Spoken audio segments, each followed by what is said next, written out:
Hello friends. So today we will discussing about 12th June Hindu newspaper analysis. So first of all, we'll see this first news is slum population at most at risk, says ICMR. This is front page news. So in this news, it is mentioned that ICMR has conducted Sero survey. It is basically the result of the Sero survey which the ICMR has published. Sero survey has not been completed yet. Only one part is completed, and based on that survey, first part, the ICMR has made some analysis which they have produced yesterday, released in the press. This analysis, this first of all, the survey has been conducted as a sample survey in 83 districts of India, and it involved around 28,595 households and around 26,400 individuals. So, on this much of individuals and households, they conducted this survey. What happened in this survey? They taken the basically they taken the sample of blood sample they have taken from the individual to assess the presence of antibodies. So antibodies they have assessed whether they have antibodies against infection they have developed or not. So how they develop antibodies, and antibodies are basically, you can say, are protein substances which are protective protein which are developed against some foreign substances in our body, foreign substances, like virus, etc. These foreign substances are also called antigen. So against this antigen, our bodies develop some protective protein, which we call antibodies. So this sero survey is just the assessment of that only, that whether their antibodies are present in individual or not. So we'll see the significance. First of all, we return to news. So this survey they have conducted, and based on this survey, what is the analysis?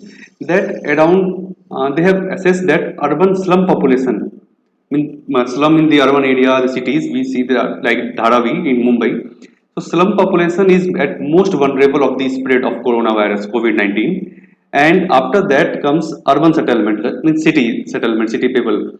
So based on this survey, they have analyzed it most at risk is urban slum, people at urban slum, then at urban areas, and at last those living in rural areas. So this is they have assessed, and that is the result they have produced yesterday. And they have seen that compared to rural areas, urban area has 1.09 per time at higher risk, and urban slum is at around 2 times higher risk than rural areas.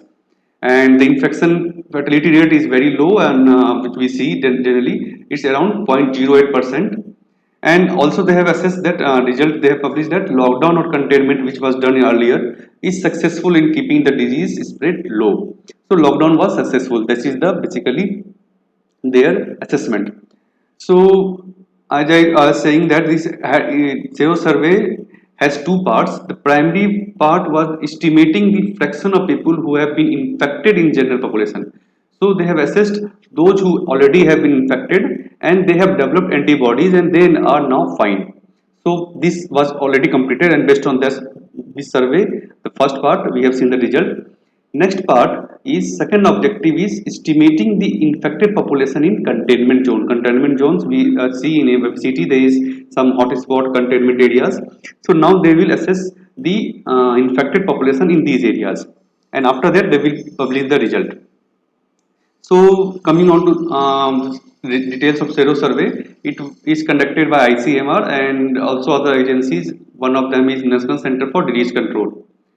So what is the significance? As we have already seen that basically to analyze the trends in transmission, how the transmission of infection is going from one person to another person, and the role of asymptotic and mild infections in transmission, means how much these people are infecting others, whether they are carrier of coronavirus, whether they are infecting others. So this is just to measure this, and is it mild infection people, whether they are helping in transmission or not. And next is checking community transmission. Community transmission is basically that whether the definition is basically that when community transmission means the source of contagion is not known, means the how the one person has been infected of coronavirus, it is not known. We are unable to trace the origin of coronavirus. So this is, and when this is the case, then it is said that the country had entered in community transmission. But till now the ICMR had saying that, they are saying that community transmission stage has not reached in India. We are still uh, very much good in tracing, and we should trace, test and trace the people. We are able to trace the origin. So other significance that help in designing and implementing suitable coronavirus containment measures.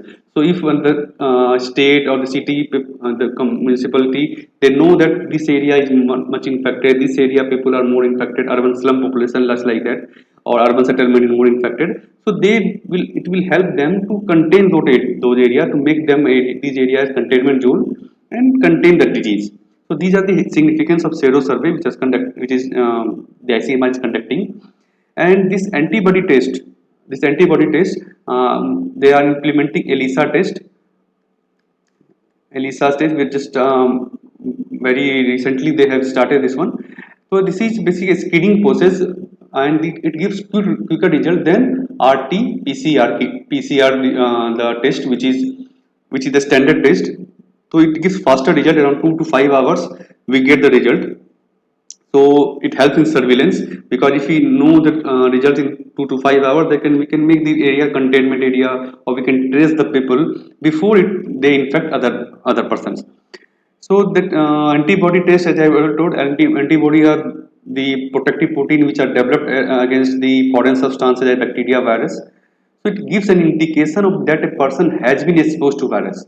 So if person has antibody against COVID, then we can assess that, we can summarize that the person was infected, person got infected, has been exposed to the virus somewhere somehow. And then we can test the, if test is positive, then we can collect the swab sample and the PCR, using PCR test, we can assess this virus whether present or not, or what is the status. So this is about the sero survey. Then we will move to next important news is IIT Madras top institution in government ranking.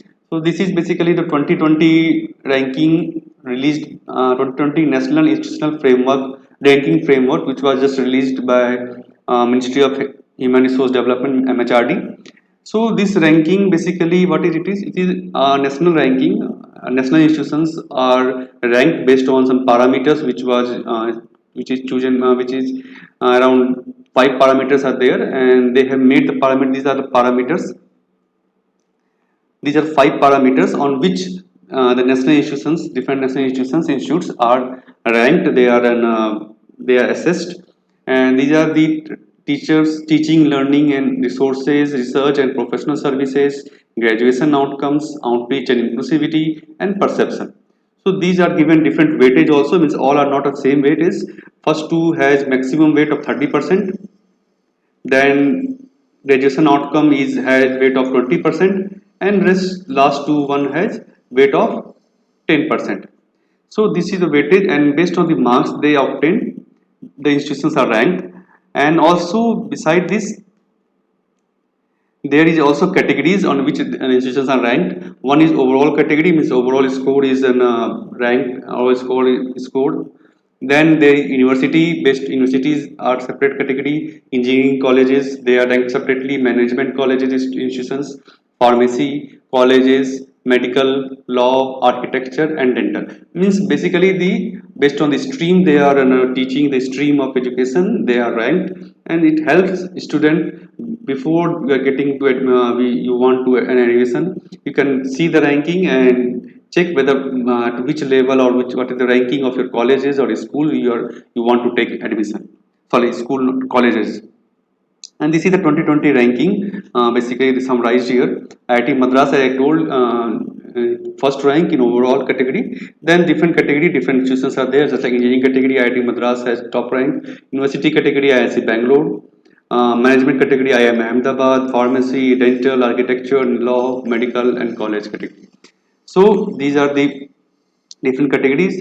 Beside that, the one thing is which the government has pointed out, this is very positive about this ranking, is that 90% of the parameter are objective. So there is transparency in ranking, means no one can claim that the ranking has been influenced or ranking is not correct.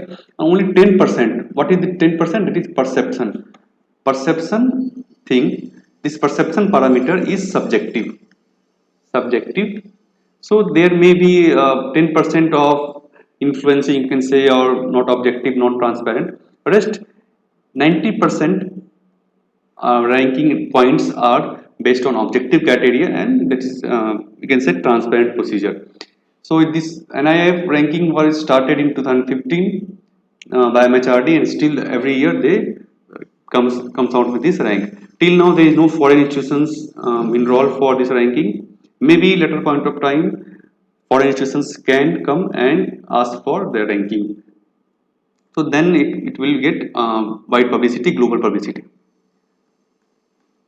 Next, we will see the next article is last eligible foreigner freed from detention. So this is from Assam. Foreigner here means as is declared foreigner or DF is a person marked by any of the 100 foreigners tribunal in Assam for allegedly failing to prove their citizenship after the state's police border being marks him or her as the illegal immigrant. So this is basically related to NRC which was conducted in Assam. So NRC, based on NRC, based on the certificate, based on the citizenship proof, the different citizens, different residents of Assam, they were asked to provide the proof of citizenship. If they failed, then they were declared an illegal immigrant, and they had an option to appeal in the foreigners tribunal. Foreigners tribunal they had opportunity, and if the foreigners tribunal they also find them these people as illegal immigrant, then they are sent to detention center they are sent, and they have to spend the detention. But on 13th April Supreme Court ordered that conditional release, means not complete release, conditional release of all the declared foreigner who had completed 2 years in captivity. So this guy also already completed 2 years in captivity, and after that he was released yesterday. So foreigner tribunal is basically a quasi-judicial body, means partial judicial and partially civil body. You can say they have members from judicial side also, and they have members from administrative side also. So these are they basically see the decision of state police, and as an appellate authority against this state decision. Every individual whose name does not figure in final NRC register can represent his or her case in front of appellate authority, that is foreigners tribunal. So this is acting as the appellate authority against the state's decision. Just like we have high courts.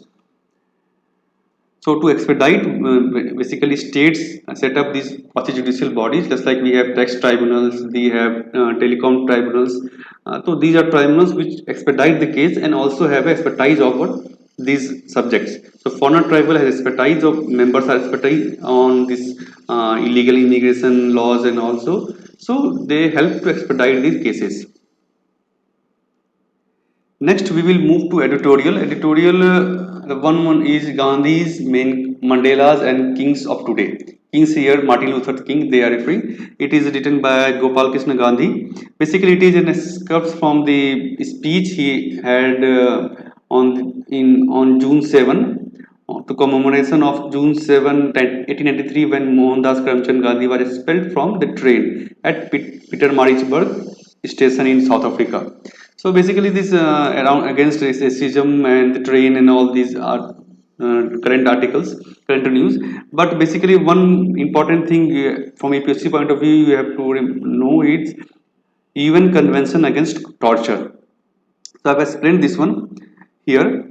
So this is the full name of this convention is torture and other cruel, inhuman, and or degrading treatment or punishment. So this is commonly called a UN Convention Against Torture. It came into force in June 1987, and it is basically human rights treaty which was floated by the United Nations, and it aims to prevent torture and or other acts of cruel, inhuman, degrading treatment or punishment around the world. Just like they have convention against the sometime capital punishment or other things.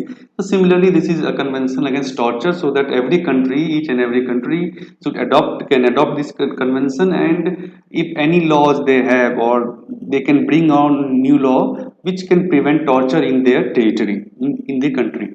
It requires state to take effective measures to prevent torture in any territory under their jurisdiction. So to prevent torture, torture in like in jail, in police stations, or any other kind of, and forbids state to transport people to any country where there is reason to believe they will be tortured. So also it prevents states for extradition. Means if we are transporting one person to other country, then we should see whether that country has any law of against torture, against inhuman treatment. So if it is not so, then one country can stop the transportation of that person. India is a signatory to convention but not ratified it. Means you can say India has not acceded to this treaty, not accepted this treaty. And also India has had some negative impact of this. And in Purulia arms drop case, we requested for the extradition of Devi, but we failed to get the extradition because of this. We have India has do not have not ratified this convention, and do not have any law that is against torture. So because of that, we failed to get the extradition of Kim Darby. So this is an important convention. You can go through it and make notes of it. Next editorial also here it is case for quiet diplomacy.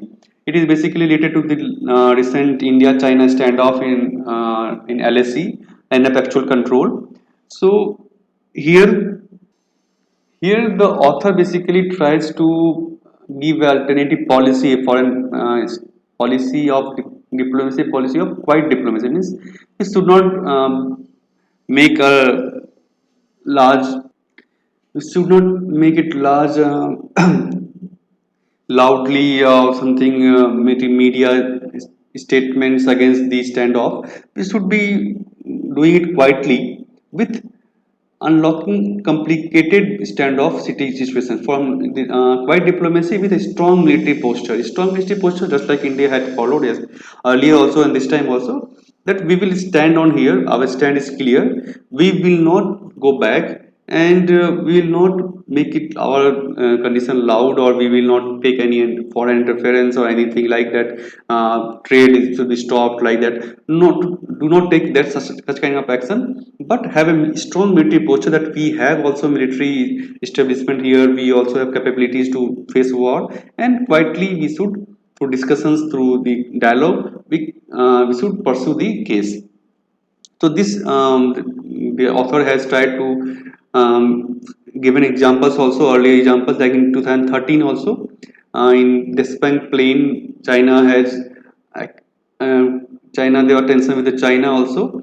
In that time also, when there was visit of their premier Li Qiang, though India told that if stands of didn't end, an upcoming visit would be off. So this kind of diplomacy, that not just making it loud public statement or anything like, simply conveying our opinion and keeping public rhetoric calm and steady, displaying strength and giving adversary a way out. So this is should we follow every time, and we have followed it earlier, and this has helped India to ease out the tension on in border. Similar strategy during 2014 at Chumad also, when President Xi Jinping visit to India, and Doklam also, basically India had made a strong military posture not to come back, and later on they were really struck, involved India withdrawing first, and China then stopped construction, and status quo at the face of was restored. So this way, slightly in the undercurrent, we should have a diplomacy, we should have a dialogue with them. So these tension are not first nor the last. So and basically getting increasingly politicized. So these we have seen just like this tension also. Social media and different opposition parties and different public are asking for making different comments against China and all. So this kind of should be stopped. Basically, we should adopt a stand that is ever questioning. Government needs to come first. Basically, we should the author has given some advice also. It needs to keep the opposition informed. So we should, the ruling party should keep the opposition informed about the strategy they are taking and what is the current situation. Secondly, it needs to proactively engage with the media. This media should be informed, correct information should be given, so that the fake news and kind of the public in comments should be stopped. The media cannot be muzzled to ensure that what reported is well informed. So the information should be correct and not speculative or exaggerated. This can workshop the tension if there is some anti-China slogans or anti-China statements. So this should be avoided. And that objective is to ensure India's security interests remain protected and that the status quo in India's borders isn't changed by force. So this is basically the author is trying to say the advantage of quiet diplomacy, and we should, in the country should adopt these measures so that media and the opposition party should be well informed, and there should not be a loud decision or the fast or decision. It should be through dialogue and discussions. So the tension was at Pongsong Tos Lake, it's located in Leh Ladakh, and again another point of tension is Nathula sector in Sikkim Chumbi Valley. So these are the map positions. You can note down this because from geography point of view, it will be very important. You can be asked to locate these important points. So finger 5 is basically Nathula Pongsong Lake in eastern Ladakh and Nathula sector in Sikkim. Here at Tai Junction. So this is also an editorial comment back from the brink. It is also related to this LSE standoff between India and China.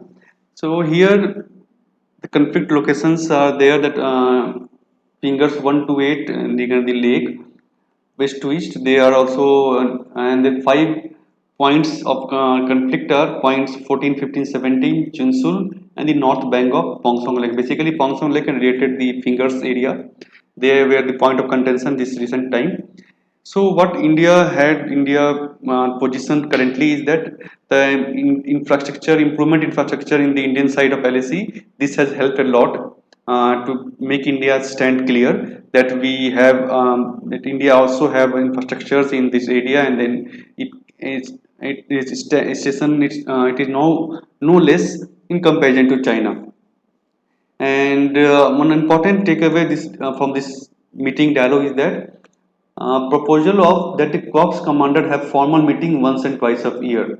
So basically here the author want to say that it is their need for the communication, better communication. With the both side of LAC should communicate, China and India should have a formal communication to ease out tension before it comes on, and that's why they have recommended a corps commander meeting, formal meeting once or twice a year.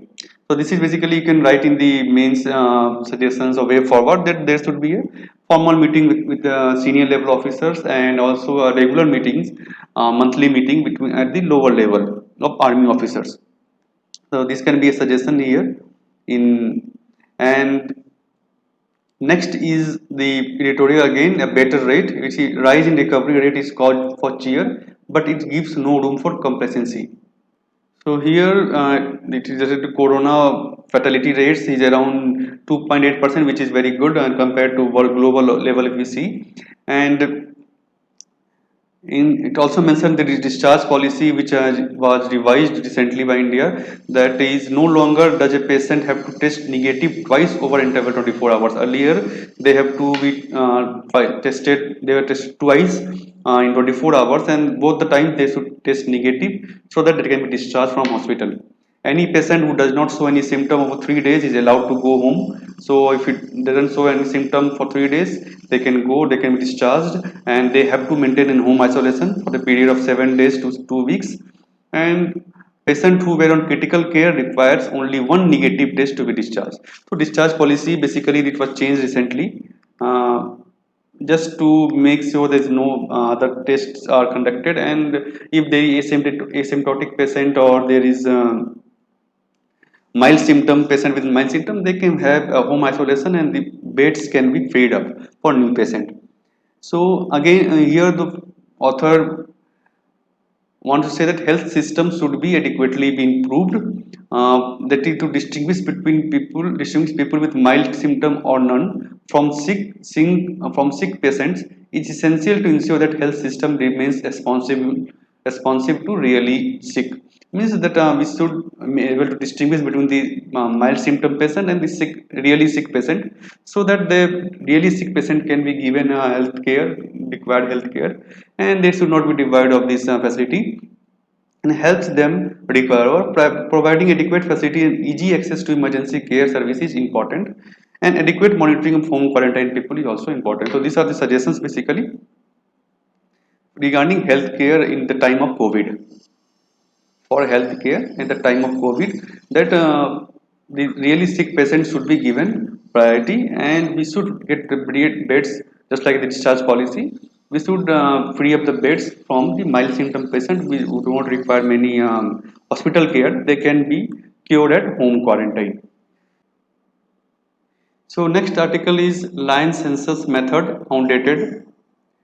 Experts, this is basically Asiatic Lions Census 2020 result just released a day before, and here in this census it was shown that lions stand number of lion at 674, 28% rise from 2015. Last census was conducted 2015, and it is basically conducted every 5 years. We'll see the detail just now, and but the census has been criticized by expert because they are saying that basically expert or the environmentalist or NGOs has not been invited to participate in the test.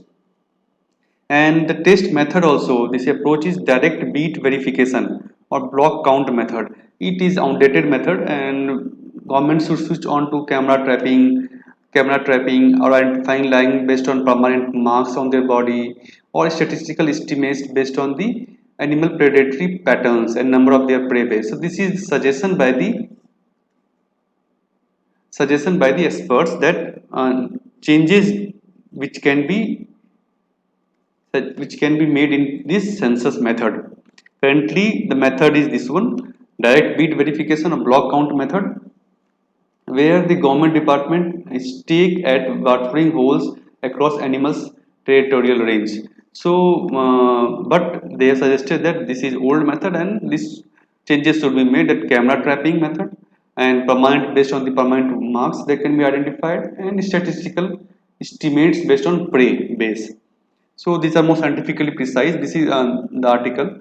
And government response is that the camera traps are not yet suitable for lions as they don't have clearly discernible permanent physical feature, unlike tigers, which have unique stripes. So for tigers, this camera trapping is good, and they are implementing it already, tiger census. And but this is not suitable for lions because there is no permanent clear demarcation from one lion to other lion in respect to the physical feature, any physical feature. So that's why they are still going on with this approach.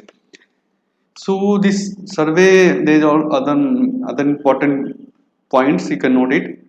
This, as I already told, 674 lines in this census in this 2020 count, and this was the count was estimated from a population observation exercise, which is basically a different from census called Poonam Avalokan. It is basically done on every full moon day, by states forest department.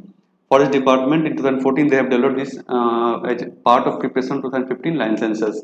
So census is different. This time census were not conducted full-fledged census because of the coronavirus pandemic, and that's why they have conducted this Poonam Avalokan. And based on this, they found that 674 lions are there. And this census since 1965, every 5 years they are conducting this census, and basically they are conducted in Gir National Park It is located in Junagadh district of Gujarat and only natural habitat of Asiatic lions. So only natural habitat of Asiatic lion, and just like we have seen that one disease is mentioned in the news article. It is canine distemper virus. It basically infects the dogs, their respiratory or gastrointestinal or nervous system, it is infected by this virus. And basically what happens when the lions go on to eat something and they prey, and in between if dog consumes and infect that, then lions also get this disease. And last year 2018, around many 10-20 lions got infected and got killed, died because of this virus, this disease CDV.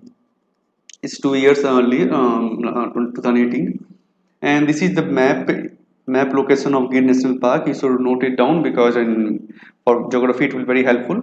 Gir National Park. This is Junagadh district. This is Arabian Sea, and this is Gujarat state. So you can see identify with this and this line. You can really identify this location. Next is the article is Trump targets ICC with sanctions over Afghanistan war crimes. So it basically Afghanistan war crime. The ICC has started investigating the Afghanistan war crime, and based on that, the U.S. government has ordered for sanction against the employees or individuals of ICC those are involved in this investigation to stop this investigation.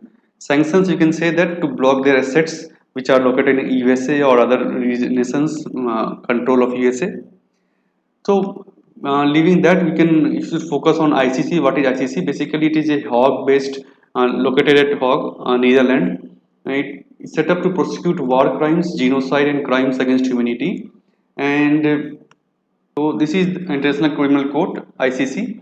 Full form is it's a basically intergovernmental organization and headquartered at Hague, the Netherlands. It is governed by the Rome Statute. It was entered into force in July 2002, and it investigate and when required tries individual also based on the gravest crime like genocide or war crimes, crime against humanities.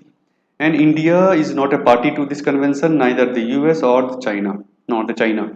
And ICC is not an UN organization, just like ICJ, different International Court of Justice.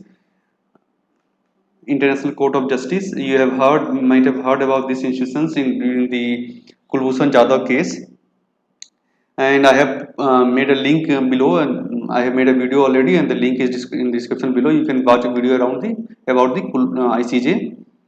So limitations of ICJ, that ICJ does not have its own police force or enforcement body, so it depends on the states to enforce the decision, cannot impose a death sentence, that is a restriction, and has automatic jurisdiction only for crimes committed on the territory of a state which has ratified the treaty. Means India has not ratified the treaty, so they can't prosecute, they can't investigate a case on Indian territory or related to Indian citizen.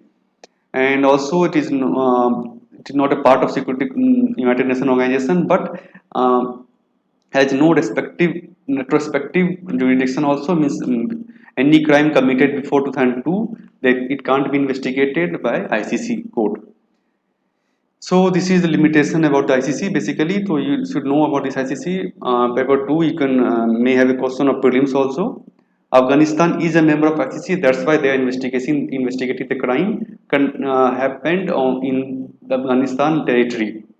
But since the US is involved and US has not ratified the treaty, that can't prosecute any US citizen. So moving to next article. This is the last one. First estimation exercise of Indian God in Nilgiri in recent years. So Indian God also called as this Nilgai something. So first estimation exercise were conducted in Nilgiri Forest in Western Ghat. So beside that, why it is conducted because of the conflict prone. Basically, many times the Indian God is spotted near the human habitations. So that's why the government, the forest department, come up with this exercise to estimate them and see the issues. Basically, the reason why they are coming close to the human habitation due to the easy availability of food and around human settlement, they easily get the food, and lack of threat from predators In near human settlement, they don't have any threat. Predators are in the forest, and the spread of invasive flora in reserve forest. So this is basically applicable for all the most of the flora and fauna means most of the time we see human animal conflict. Most of the time tigers or the leopard we see in the human habitation. So for all that you can give this reason that due to the ability of food or that increased encroachment by human, land settlement pattern change, land use pattern change. So these all you can give the reason for why there is conflict, increasing conflict, human animal conflict. So Nilgiri Biosphere Reserve basically is the first biosphere reserve established in 1986, located in Western Ghat, and it is spread across three states: Tamil Nadu, Kerala, and Karnataka.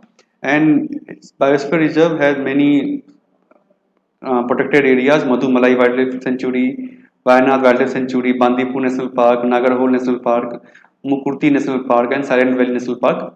Inside it, Nilgiri Biosphere Reserve. And the map location for your geography point of view, it's here. And three states are in between this. You can see Karnataka, Tamil Nadu, and Kerala. It encompasses all the three states. So, friend, this is the or the Hindu newspaper analysis. And if you like the video, we can make a comment also here and subscribe to this channel. And you can follow me on Facebook, Twitter, Instagram, or Telegram also. Thank you.